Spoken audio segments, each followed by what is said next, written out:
Welcome to Beyond the Huddle, a Central Arkansas FCA podcast where faith meets competition. Join host Josh Adair and Zach Rose as they dive into real stories from athletes, coaches, and leaders making an eternal impact through sports. Each episode brings powerful conversations on faith, leadership, and living boldly for Christ in every field of play and walk of life.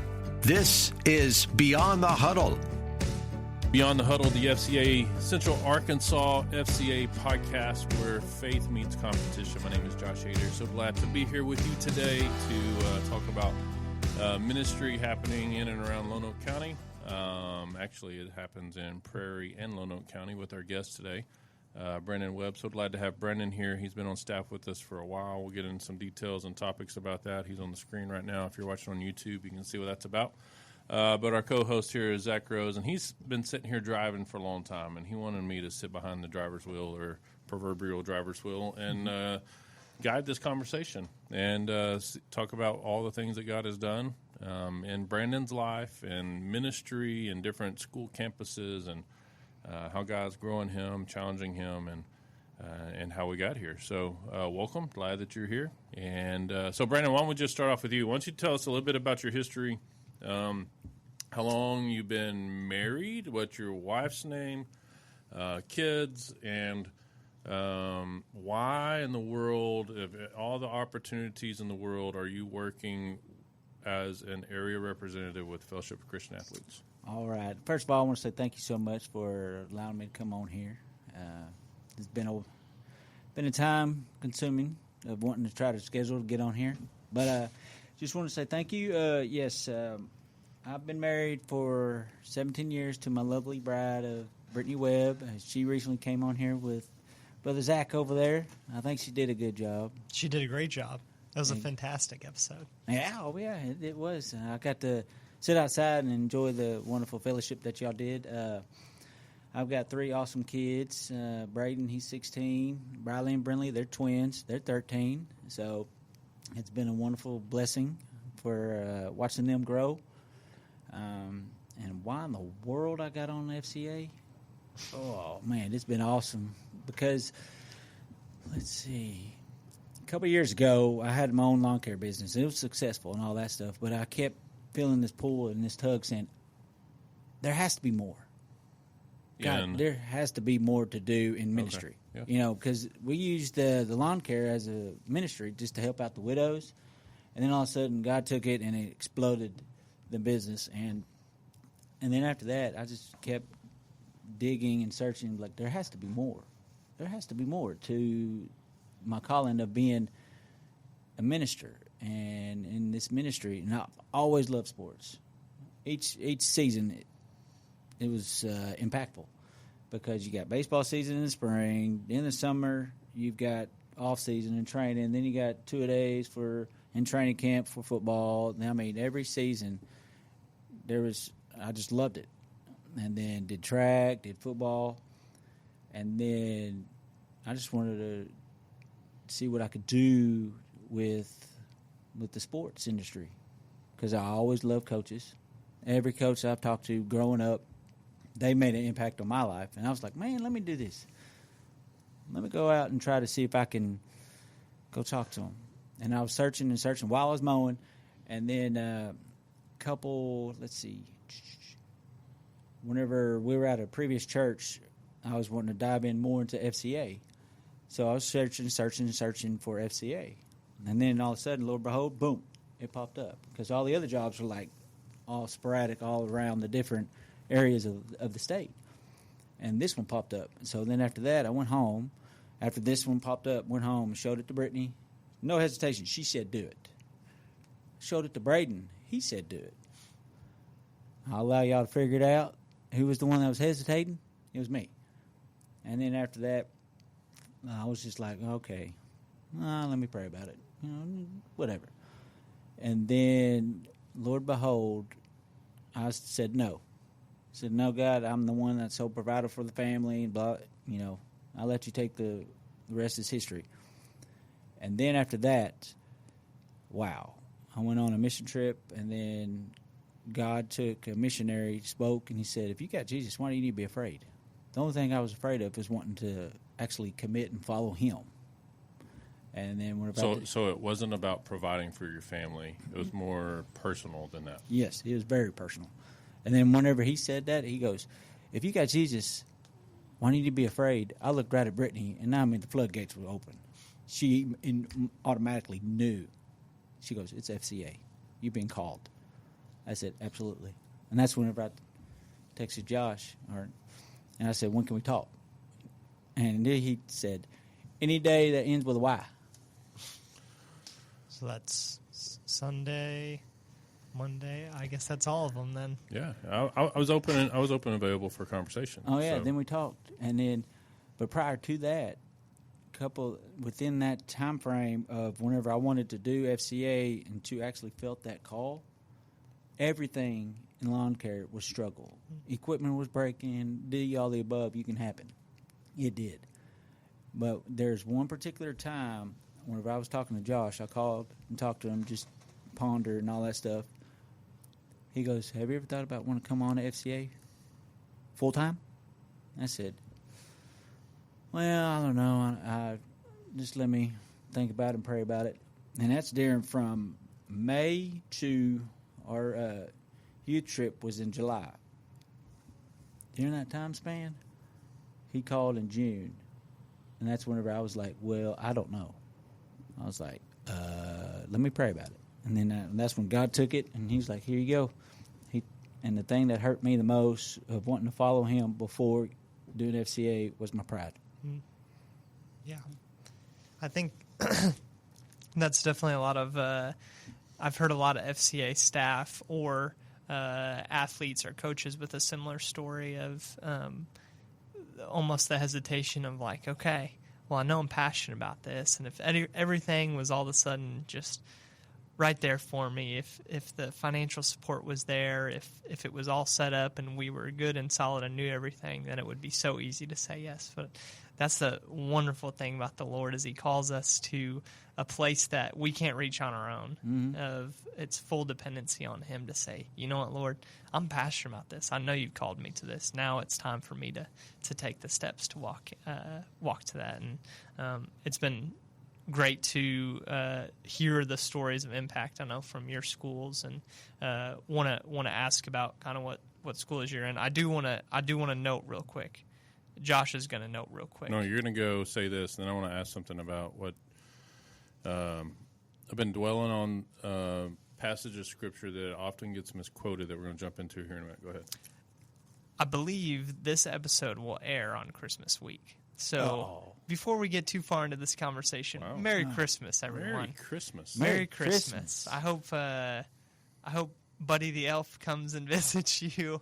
I know we had that at our FCA camp. It was a blast. Buddy the Elf and Santa. Oh, yes. Man, we're thankful for you. We're thankful for yes, we are. Your viewership and your listening. The week we're recording this, my Spotify Wrapped came out, and okay, time out. What age were you? I was 23, my exact age. It gave me. I'm an appropriate 23 age. 23 appropriate age. So yes. I'm 46, and it says my age was 18. Oh, there we go. There we go. Did you have Beyond the Huddle? My 13-year-old daughter, her age was 46. Wow. Oh, so you are opposite. She listens to my type of music. That's and I'm listening, so interesting. And I'm listening to hers. Oh. What are you listening to? Forrest Frank. Okay. Well, that makes sense. There we go. That makes sense. Lots of Forrest Frank on my playlist because my third grader and kindergartner control my Spotify most of the time. Oh, yeah. I will say I had Beyond the Huddle on my Spotify Wrapped this year in podcast. Oh, it was you my listen to number podcast? one, my number one listen Podcast? to. Yeah, my number one listen to podcast. Well, I listen to my podcast on Apple Podcasts on Spotify. Yeah. But my Spotify podcast top was Almost Athletes by Dude Perfect. So, Merry Christmas. If you haven't heard the Almost Athletes podcast by Dude Perfect, yeah, you need to go listen. You need to Merry go listen. Christmas. Number one, unplug the phone or plug it up and keep it in another room. Be present where your feet are.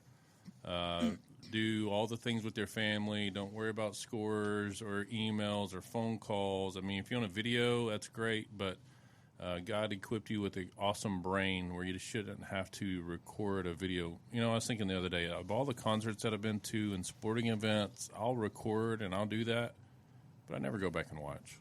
Yeah, I know. Why do we do that? as if to say that God is, when He created us in our mother's womb, that we don't have the infinite capacity to remember the things we need to remember. We have to record somebody else doing something so we don't forget. But we forget that we recorded it to record it for ourselves. And it's just this big mess, and it just takes up space. And then we feel like we have to have it. So when you're opening presents, just be. Just be with your family. Just be with your spouse, or be with your significant other. Be with your friends and enjoy and laugh and see the sparkle and the guests of what's going on. You got this for me, or what's in here? I don't know. Just enjoy all the emotions and all the presence of presents, or the presents without presents. And the opportunity to give presents, opportunity to receive presents, opportunity to be with friends and family. Enjoy all that time. Don't rush to, if you get a new phone, that's great. If you get a new device or video game or whatever else, that's great. And those are meant to be enjoyed, but not at the cost of spending time with your family and friends. Yep. I'm guilty of that. I did that when I was growing up. I get the new 2K or something, Yeah. run right to my room to go play it. Well, What yeah. a shame. So it's like 2K deuces, see your parents, like 2, see ya. Yep, that's what it is. That's why your Spotify listening age is 13. So There we go. you get the lingo. Yeah, man. And that's what I said later. Yeah. Well, Merry Christmas from our Central Arkansas FCA team to you. Thanks for listening Absolutely. this year. Glad you're here in 2025 and looking forward Absolutely. to all that God's going to do and stories to come up in 2026. Absolutely. Absolutely. Yeah. So, sorry, getting back No. on track. So we'll get to that. So since this is the Christmas podcast, Christmas week podcast, what do you? Let's just talk about it. What do you do as a family? What's your Christmas morning routine? What does that look like? Brandon, what you got for us? Oh, man. Well, we do our immediate family, which is Brittany, Braden, Bradley, and Brinley. We do it in the morning of Christmas Day, and then Christmas night we go to her parents, and then the following day is my side of the family, Christmas. Okay, so that's a family thing. But what do you do as a family when you wake up in the morning? Like, I'm not talking about wake up, brush your teeth, all that type of stuff. I'm talking about when the kids, who's up, how late do you sleep? What do you do? We hope you do brush your teeth, though. Oh, yeah, we do. Hygiene is great. That's the greatest gift on Christmas that most people overlook. True. Hygiene is a great gift to give to yourself and to your family. Exactly. What we do is we sit down in the morning, and then we sing Happy Birthday because it's Jesus' birthday. That's the first thing we do, and then after that, then we have one of the kids go get the Christmas present, and then they divvy it out. And then after that, one at a time, they open their gifts. So you painstakingly make everybody watch the other person. Yeah. They don't all get to open at the same time. They just have to one at a time. That's what my mother-in-law does. Everybody gets the gift, and then after that, she does the countdown, and then they all open it up. But at ours, we handed all that out individual, and then after that, they'll do Braden, Bradley, and Brinley. But the girls, they open it together. So you're kind of like the Grinch. What? In that you hoard and you withhold, and then your heart grows 3 sizes. Wow.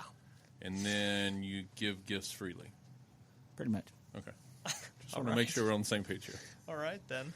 Wow. I'm so glad we're talking about Christmas. I didn't think that's what today was going to be, so thank you. Wow. Yeah, well, I mean, we had to throw it in here. Might as well. My Christmas has looked different since I moved to Arkansas, but traditionally it's me and my immediate family. Now we're adding one more member because I'm about to get married here in a couple months. That's what I'm talking about. So she's coming. No, we're talking about with Christmas. Me. That is what we're talking about. Christmas. Christmas. We're going to see my family this year, but we always we kind of have a slower morning. So I've never been a kid that woke up so early to go open Christmas presents. They're going to be there regardless. So I like to sleep in a little bit. Usually we'll get up, we'll have a nice little breakfast, and then everyone kind of gives the side eye of like, okay, I think it's time to open some presents. And it helps now because... Whoa, so y'all eat breakfast before you open presents? Yeah. So when you say slower morning, what's the time frame we're talking about? I mean, What time you I'll wake get up? up at like my internal clock's a little bit different now since I'm like actually a working adult. But I'll get up at like 8:30, and we'll be opening presents by like 10 o'clock or so. But some point in the morning we open Christmas presents, and then my family, we haven't done this so much recently, but the Muppets Christmas Carol is always traditionally watched on Christmas Eve. So if you haven't seen the Muppets Christmas Carol, it's incredible, great for the whole family. Man, you're so old over there. Yeah, Wow. No, it's great. I love the Muppets. Like I said, you're a puppet guy. Oh yeah. Oh. Yeah. Which one's your favorite I puppet? grew up in kids' church. Of course, I'm a puppet guy. Yeah, but I think that Baptist people got away with puppets 20 years ago. Yeah. Assembly God's still rocking puppets. They still live on in some AG churches. Well, Shout let me out back to up. On Christmas Day, we made a little change since the kids got older. Is my side of the family comes over right around lunchtime, or whatever. We do a brunch on Christmas Day, so we do that with my family, and then it's either Christmas Day that night, or we do it when the time's available the next day to go to her side of the family that night, and we do a big old huge cook. Yeah, but y'all all live close together in the county. Right. Yeah. That helps. So I got a question for you. What's your favorite puppet? Muppet. On the Muppets? Yeah. Oh, man. Is it I Kermit? mean, Kermit's kind of a given. I really like Fonzie. Fonzie? Is a staple. I really love the Muppets movie, the newer one that has Amy Adams and that other guy from. He's been in. Time out. Whoa. My brain is exploding right now. Did you go see this in the theater? I can't remember if I did. You ever heard the song, Am I a Man or Am I a Muppet? Am I a Muppet? Is there anyone else listening to this podcast that this is the first time you've ever heard this song? Hey, we just want to say Merry Christmas, You though. ever seen Here's the your Muppets gift. movie? This is a gift that you were not expecting, that I don't know that you need, but you received. So Go watch the Muppets Christmas Carol, and then after Christmas, go watch the Muppets movie. It's so good. I'm going to watch it with my family this year, and we'll give you a review whenever Okay. we get back It's together. great. It's so funny. Yeah. Oh, Yeah. Muppets Christmas. So, what do you do for? Yeah, for so Christmas, since we Josh? have young kids in our house, all of our girls, they go upstairs above the garage, and we wrap up the stairway. That way they can't come down, and we know that they're asleep and they're not getting in. So we wrap the hallway to the stairs and make it a solid wall. So really, it looks like a present. It's- So yeah. they have to have bust through. So it's almost like it's a football game. They are busting down the stairs and coming through to everything, and then we make them sit there and look at them and not open them, and we read the Christmas story. We do wow. we do Jesus' birthday cake Oh, you do a birthday cake? at lunch. Oh. We'll do a birthday cake for Jesus, or they will. I can't eat it. Do you think they focus better on the Christmas story when they're looking at their presents they're about to I open? think that we read the Christmas story because we want to remind them what it is, but it also helps them to wake up a little bit Yeah. Oh, yeah. because they're pretty groggy. So what time do they wake up? I don't know, 7, 8, whatever. Around that time, whenever they wake up, or you're normally up before them, and then we'll do a light breakfast, French toast or eggs or whatever else, and then normally at lunch I cook steaks. So Wow. Coming over to the Adares for Christmas we this go. year. yeah, good luck. I had to hop on a reindeer and a sleigh to get down there from Illinois. It's so, true. That's true. Oh, wow. Yeah. So we try to travel most of the time for Thanksgiving, so we can be at home present with our girls during Christmas and hanging out watching TV or Christmas movies. I try to watch James Bond every once in a while, or Die Hard because it's the number one Christmas I was movie gonna of say, all is Die time. Hard a Christmas movie? Yeah. I watched it for the first time last year. And? What did you think about it? It's a Christmas movie. It is. Yeah. Well, it happens at Christmas, so of course it's It a is. Christmas Yeah, it movie. is a Christmas movie. Yeah. Yeah. So Merry Christmas, everybody. Merry So glad that Christmas. you've stuck around here with us, and we've been able to help you. So just think about why do you do what you do at Christmas? Why do you you're old enough if you're old enough to be listening to the podcast, you're old enough to ask the question, why? Why do you do the routines and the traditions that you do at Christmas? Is it because your family's always done it, or somebody told me the other day they continue doing it because it's the way their mom did it, and their mom did it because it's the way their grandma did it, and their grandma did it because it's the way the great-grandma did it, and nobody knows why they do it. So why do you do what you do? Especially, Zach, as you're thinking next Christmas will not be the same as this Christmas because you'll be married. Yep. So Lord willing. Lord willing. Just kidding. Rachel, I'm sorry. I'm sorry he said that. He's having cold feet. Maybe because it's December and it's sleeting outside. Because it's sleeting outside right now. My feet are freezing. Okay, that's the only reason we have cold feet. That's good. That's good. Oh boy, let's talk about Brandon. So coming back to Brandon's story, he said something that triggered something I've been reading, I've been researching, I've been studying. Mostly about pride, because most of the time we say pride comes before a what? The Fall. Yeah, Fall. but that is not what Scripture says. Proverbs 16:18 says this. It says, pride comes before destruction, and an arrogant spirit before a fall. A lot of times we say that pride comes before a fall. Well, we're just going to fall. Well, it's not just a fall. Pride comes before the end. If you're going to have pride, then you're going to reach the end. You're going to be destroyed. An arrogant spirit before a fall. Don't you think? We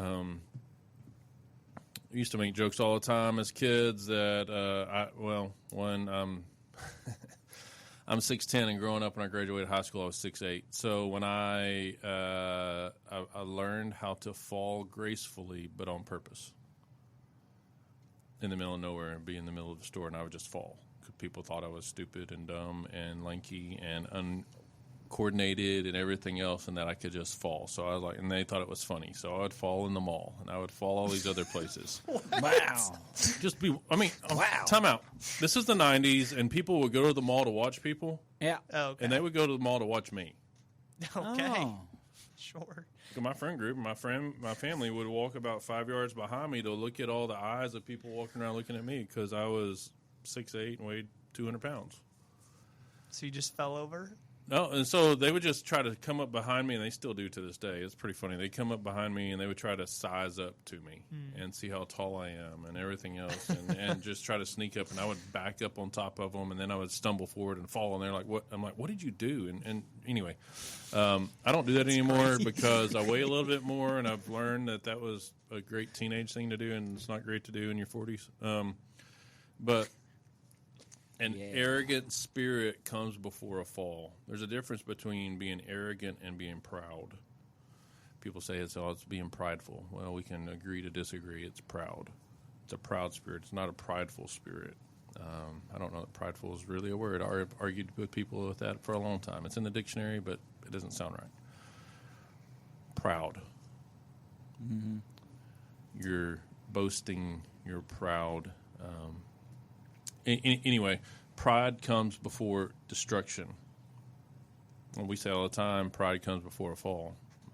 You're going to fall, you're going to trip up, you're going to do everything.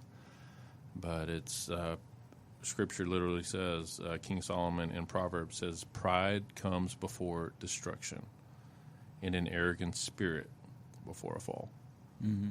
I think a lot of times we try to make it sound better, make Scripture sound better, that fits our agenda and our way of life better instead of exactly for what it says.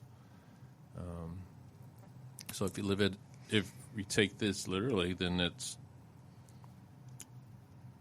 if you're proud and if you're full of pride and it's all about you and your direction and what you don't want to do, then it comes to the end and it ends in destruction.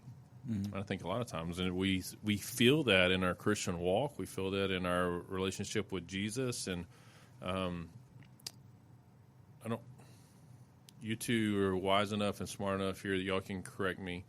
If you're listening to this on podcast and you disagree, write in. I've given you my phone number. I'll give it to you now. We can have that conversation, 501-743-8857.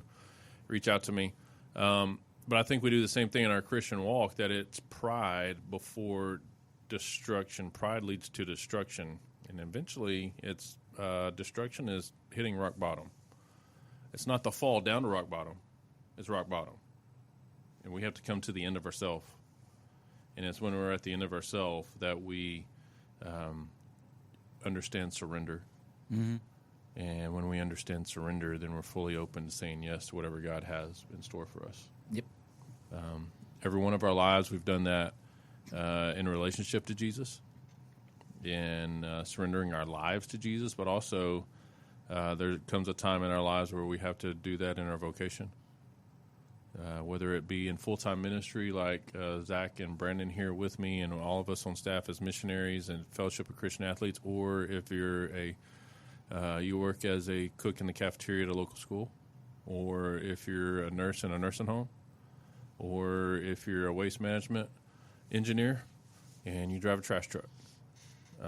You have to surrender that as a believer in Jesus, surrender all of those things to Jesus Christ to use for his glory, not for your own. So, Brandon, I'm glad and I'm thankful that you, it's not always fun. The journey to the point of destruction of yourself, your self-worth, and your identity to become identified with Jesus is not always fun. I don't know, it ain't. So what have you learned? What did you learn about yourself in that journey of realizing that you were hanging on, trying to be in control, and God wasn't in control? Oh, I learned to surrender. That's the biggest one, is learning that he has everything. He's omnipotent, and I'm going to butcher this word. It's omniscient, or whatever it's called. Omniscient. There we go. That one, he's all-knowing and all-powerful, and he knows what's going to happen. He just wants me to say, follow me. And whenever those two words, it hit me. But the passage that got me the most of just relying on him was the passage of Jairus and his daughter. Everybody knows about that woman with the bleeding problem, and she had such huge, great faith. Said, all I have to do is touch it and I'll be healed. But one thing that stood out to me was that time when Jairus went to Jesus and he felt compassion. But there's a time period where, right there, do you think Jesus ever forgot about Jairus?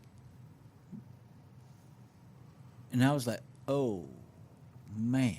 Because it's out of, I think it's Mark chapter 9, verses 35 and 36. But the one that really spoke to me is whenever he said, he overheard him.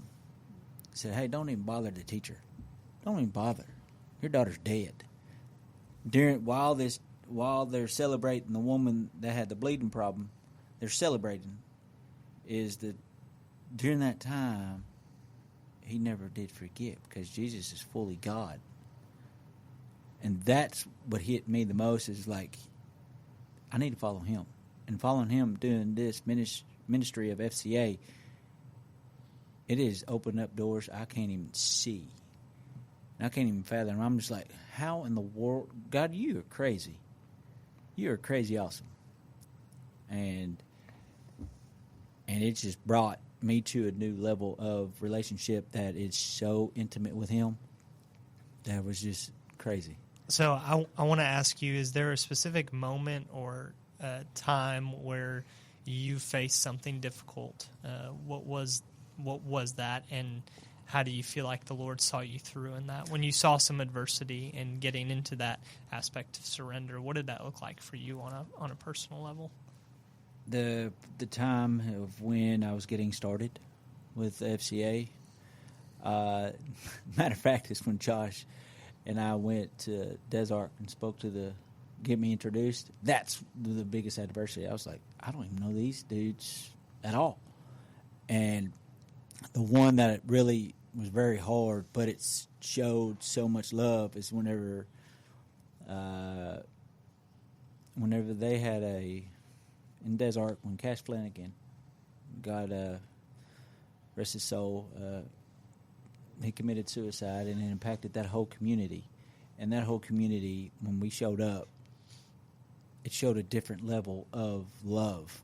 It brought everyone together, and that was part of it, of being there just to see the love. and those coaches, and it saw that God brings everybody together on His terms, not the world's terms. Yeah. And that brought adversity to the community, but I got to help be a part of it to help restore the relationships of people that haven't seen each other in like forever, or they might have had beef at school. I got to go and say, hey, Jesus loves you no matter what. And so that's one thing, that the adversity that is at the beginning. Mm-hmm. But then getting it's kind of like the first day at school, getting the newness off. That's the hard for me, is the newness. But then whenever you get the... What do you mean by that, get the newness off? Oh, boy. The first day of school, everybody gets the jitters, like the pregame, get everybody... And now I get to see, hey, God's in control. So, okay, talking about pregame, every athlete has their pregame ritual, their pregame routine of what they do. What is yours walking into a school? How do you prepare? What are the steps that you take? Because everybody who's listening to this, we all have those jitters of what God's leading us to do or telling us to do or walking into, and we don't know what to do, so we don't do it. So, just real life example, what is your pregame routine, or what do you remember? What do you think about? What do you say? What do you sing? What do you do to prepare yourself for walking into a school to talk to a coach or an athlete? What I do is I do call a prayer drive. On the way to the school, I pray. If it's 30 minutes, I will pray for the whole 30 minutes. And then during that time, I will shut up. What are you praying? Praying for God to show up, and pray for the hearts of the coach or the student athlete that needs to hear the words of you, Jesus. That says, Matthew 11:28 through 30, says, come to me. It's just trying to get them to do the action of going and coming to Him. And that's one thing that I do, is pray. And then whenever I get to the town, I will drive around the whole town to pray for each and every one, for the town, for the mayor, for the police department, and for the fire department, and just pray for the community. And then whenever I get to the school, I'll park, turn it off, and just be and pray for the administrators, the teachers, because they're in the midst of the battle. And then after that, I'll walk in. While I'm walking, I'll pray for that coach or that student athlete, their hearts to be so fertile that it's already been tilled up before I get there. Yeah. How about you, Zach? What's your pregame routine when you walk in on campus, or you're about to? What steps do you take? I think for me, it starts further ahead in my morning. I mean, we're on campus at different times throughout the day. I've been on campus at just about any hour that school is going so far for different things. But for me, it starts in the morning with getting in the Word and really trying to root myself in what the Lord's speaking to me. Right now I'm going through the Bible recap, Bible in a Year plan, and it's been so cool for me to see how God is so faithful and so consistent throughout His Word. And I think that's a good start for me to then be able to kind of get into some prayer time. I also, we just did this in our staff meeting last week, but Josh brought this up, but it was Shane and Shane. They do a devotional every morning. It's actually perfect timing when they send that devotional, because it's right around the time when I'm kind of getting into my morning flow, and it's a great way for me to kind of start my day. But it's a 15 to 20 minute devotional that it's a singing devotional, and you can probably explain it better than I can, but helps me to get into the mindset of, I think for me, sometimes I can struggle with what you're saying about the first day of school. I think to wrap my head around that a little bit more, it's like when you haven't done something before, there can be nerves or uncertainty of what's to come, and so we can get a little bit jittery or forget who we are or what we're called to. And I think when we can root ourselves in who God has called us to be and what He has called us to, it gives us a greater opportunity to then be able to step into whatever setting we're going into, no matter of the circumstances, and say, you know what, Lord, here's what you've called me to. This is what you have called me to. I'm not going to be subject to the ever-changing circumstances of the school and what's going on around me. I'm just going to show up and be present in the areas that you have for me, because I find that whatever school it is that you show up to, the days that I have taken extra time to spend with the Lord before I go in are the days where I see the most fruit in conversations, in opportunity, whatever it is. So, that morning devotional, it's a singing devotional. I mean, that's a whole other conversation of worship, and worship is a sum of things and how we give the Lord praise. It's not just singing. Singing is a part of worship, but they do a really good job with that. They actually just had one of the Cotton, I think it was Kobe Cotton from Dude Perfect on there, and I was like, that's so funny. We were talking about homeless athletes earlier, but it's a really great way to start your day. You can sign up for text. It's super easy. Comes across about 7 o'clock every morning. Shane and Shane, I've been listening to Shane and Shane since about 2001, and they were in Little Rock here recently, and we went, and they didn't have a merch store or anything else like that, but they give the gift of, which they have great merch and all those things, but they wanted everyone to have access to the free devotional that they give out. It's 15 minutes every morning, and it's a song, and it's a devotional thought, and it's scripture, but most of all, it's prayer.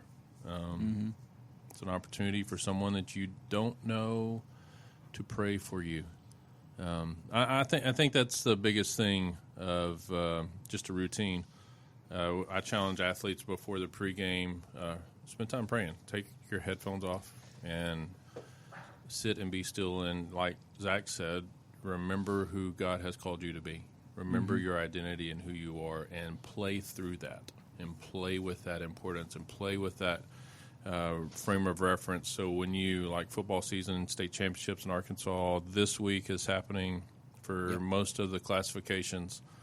When you hear this, you'll know who the champions are, but when you literally get hit in the mouth or you get knocked on your back, who do you stand up as? Do you stand up as a victim or the victor because of who Christ has already declared you to be? Right. For me, when I just to round out the triangle here, whenever I show up on campus, I listen to music.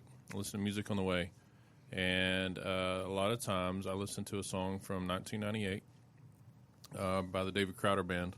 Oh yeah. And it just says "Come and Listen," and it's not one of their louder songs. It's a quieter song, and leads me to the point of remembering who God has called me to be, as to who I am. It's not based off of my situation or anything else that's going through or my environment. It's who I am on the inside that is the most important. So when I roll into a campus, or I roll into an administrator's office, or a meeting to talk about finances and how people can support, which is the most unnerving thing in the world, second to making a phone call. And we psych ourselves out so bad about the phone call. The meeting is actually easier than the phone call sometimes. But the words of David Crowder's song, the band's song, "Come and Listen," says, "Come and listen, come to the water's edge, all you know and fear the Lord. Come and listen, come to the water's edge, all you who thirst, come. Let me tell you what He has done for me. Let me tell you what He has done for me. He has done for you. Come and listen to what He's done." And it's just a good reminder for me of the people I'm about to walk into. Brandon says he prays for people. Zach says he remembers his identity and what God has called him to be and who he is in Christ, what Christ has made him to be, and then he operates out of that. I pray for myself. I pray that when I walk on campus that God's voice is louder in my head than my judgment of other people. because based off their environment, based off of their emotions, based off their body language, based off of everything else, I can come up with a pretty good idea myself, but it may not be exactly what God is leading me to say or to do. And then just to have the courage to walk in that. Yep. And the courage to walk up to a coach who may not even be on my radar on the side, just hanging out in the back, just walk up, hey, coach, how are you? Mm-hmm. How can I serve you? How can I pray for you? Which most coaches who don't know you, don't know that we're a ministry or we're missionaries and we're a missionary of the gospel of Jesus Christ to them, they're going to not know. They're going to take a couple steps back. That's not what I expect you to say. How can I pray for you? Well, how can I pray for you? And then as I've talked with you two and everyone else on our staff and everyone that I come to who works in FCA, if they tell you, or anybody, if they tell you how you can pray for them right then and there. Who cares what's going on? They told you for a reason, pray on the spot. Put a hand on them, wrap an arm around them. If you have a little bit of oil in your pocket, you can anoint them with oil and pray. And pray for the Spirit of the Lord to minister to them in a real way and answer their need and answer their prayer and be real. So we have the opportunities. They're out there 100%. Every single day. And it's not just us, full-time, paid Christian staff. Yeah. It's as a believer in Jesus. That's our job description. Yeah. And whenever you pray for them, you talking about a weight lifted off of them, and you talk about chip away of their heart. You got a story like that you can share? Oh, man. Which coach do you want? You got a story like that in Des Arc? Got one. There's a coach that at the beginning, whenever the pregame, you know how we got the jitters and all that stuff, I had so much respect for these coaches because I had a particular coach that demanded discipline and all that growing up. For the awesome Coach Myhelm. I mean, I wouldn't want to play for anybody else other than him.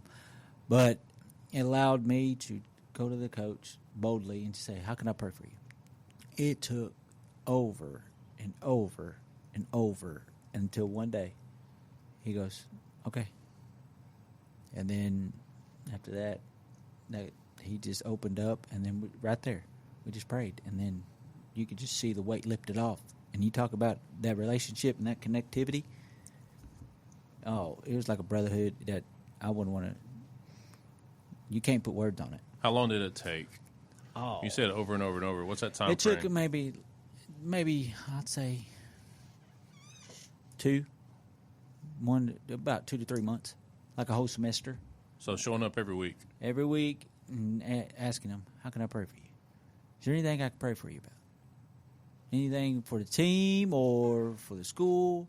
I just laid it out there. Yeah. And whenever he's like, "Oh, I'm good," and then I'm good, huh?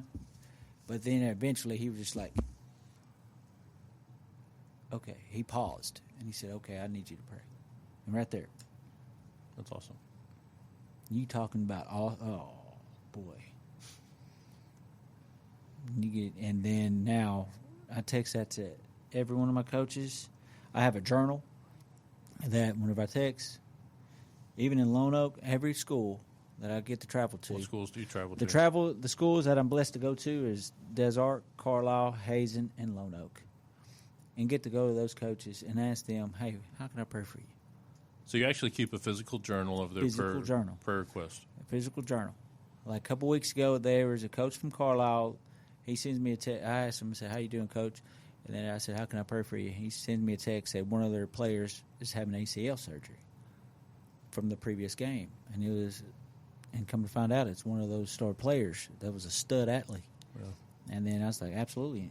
And what I do is my knees are hurting because I have to lotion them because I write it because I'm on my knees praying. I could take you to the exact spot. It's at the end of my bed, facing the field. Praise God. Oh yeah.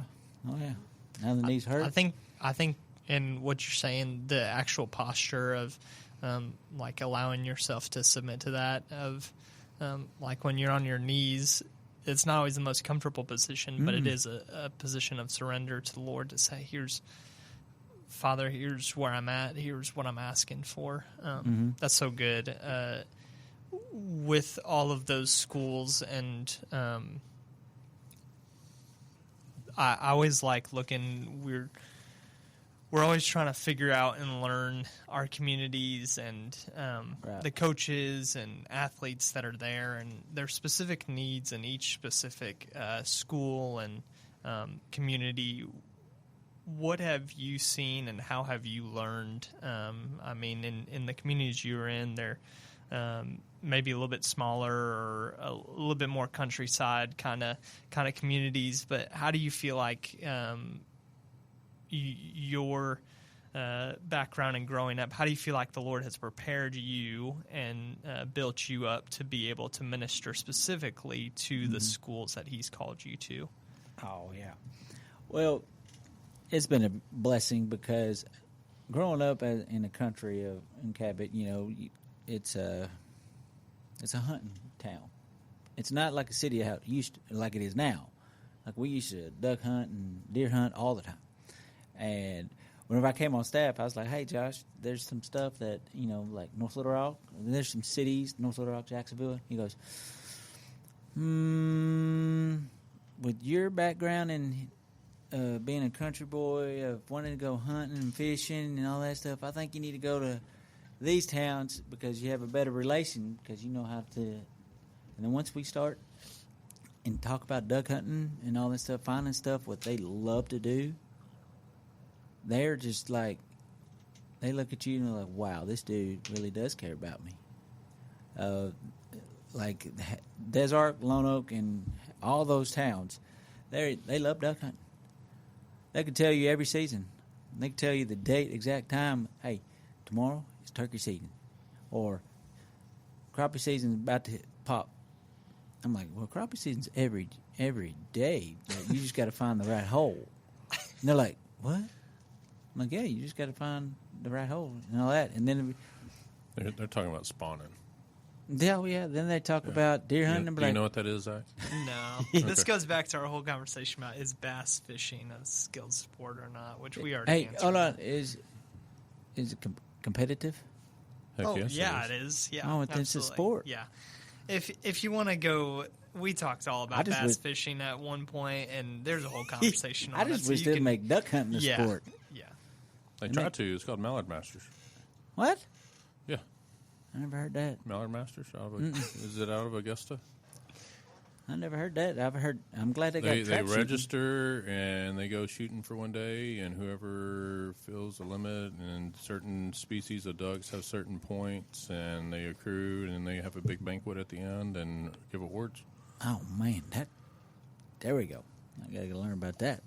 All of that to say, to wrap this back around to what you're saying is that your background and the things that you've gone through in your life and the gifts and abilities that you have and the interests that you have are catered to the students and the coaches that you're around. And now that doesn't need to be the case for every single coach and every single athlete.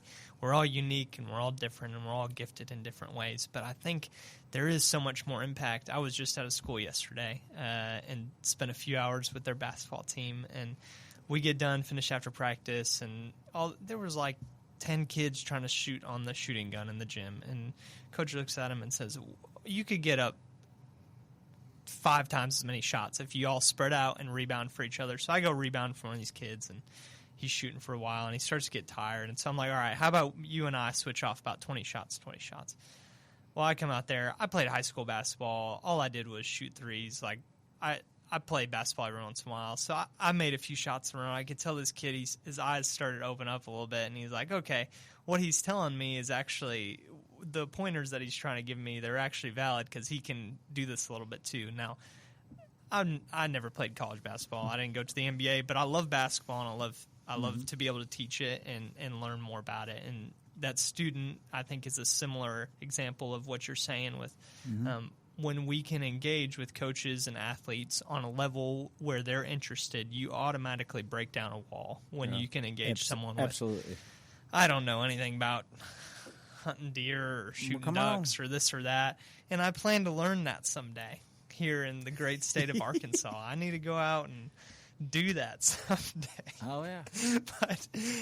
But all that to say, when we can engage on a different level, take the time to really say, okay, what are you interested in? What do you like to do? How can I invest in you? There's so much power in that. That's absolutely it. It's because you are showing, you are giving up your pride to ask them, and giving up, like what Jesus did, of asking questions, because he was the awesome question asker. And so that's what we get to do. And then now I go into these schools and I ask them, I'm like, hey, do you know what tomorrow is? They're like, oh, yeah, it's such and such time, or we got game day, or they talk. Whenever you get on their level and you find out what interests and find out what they love, it has that huge impact of being that bridge builder. You can bridge the gap. Yeah, definitely. That's so cool. I love the different opportunities and different communities that we get to serve. There are such a wide range in the 5 counties that we serve in. Oh, yeah. Every school is so different, and every community is so different. And, I mean, we've talked about this a ton on staff, and I know Josh could speak to this a lot more too, but just how the Lord has grown our FCA staff and continues to do that, of specific people coming on staff, not that we were searching for them, but that God placed them right here for a specific reason and for a specific time. It's so cool just how he ordains those specific lives to join and the specific time too, because God doesn't work on our timeline or our timetable. Oh, no. He's not bound to time, so why would he limit himself to something when he is God all-powerful and omniscient? Is that how you say it? Omniscient. There we go. I told you I'd butcher it. I ain't good at language. It's not my forte. It was the right word, but yeah, that's been a really cool thing to see. I'm sure, Josh, you got more to say about that. Yeah, we're gonna wrap up. Time come to a close, but I'm just super thankful for you. Oh, I'm thankful because I'm new. Whenever you ask that question, it's like I can picture it right now. I know we're about to wrap up, but I could take you to the place, and I could probably estimate the time that you was telling me, but I could take him to the place where he asked me that. I could take you to the exact location of where he asked me to come on, and would you be willing to give up your lawn care business full time to come on here on FCA staff full time? And it's weird. Just thankful for your obedience. You've been on staff full time for February will be 2 years. Yeah, it's a year and 9 months right now. I just looked it up. Everybody who's coming on staff, I have not recruited or headhunted. Just presented an opportunity, and they say yes to come. So it's a great gift. It's a great blessing. So thank you. Just like Jesus came, was the greatest gift of the world. As it is Christmas week when this is airing. It's through Jesus coming to this world to live as a human through a baby just like everybody else. He wasn't hatched. He wasn't anything else. He born of a Virgin Mary to grow up as a normal human, to feel what we feel, to think what we think, to do what we do, but live a perfect life.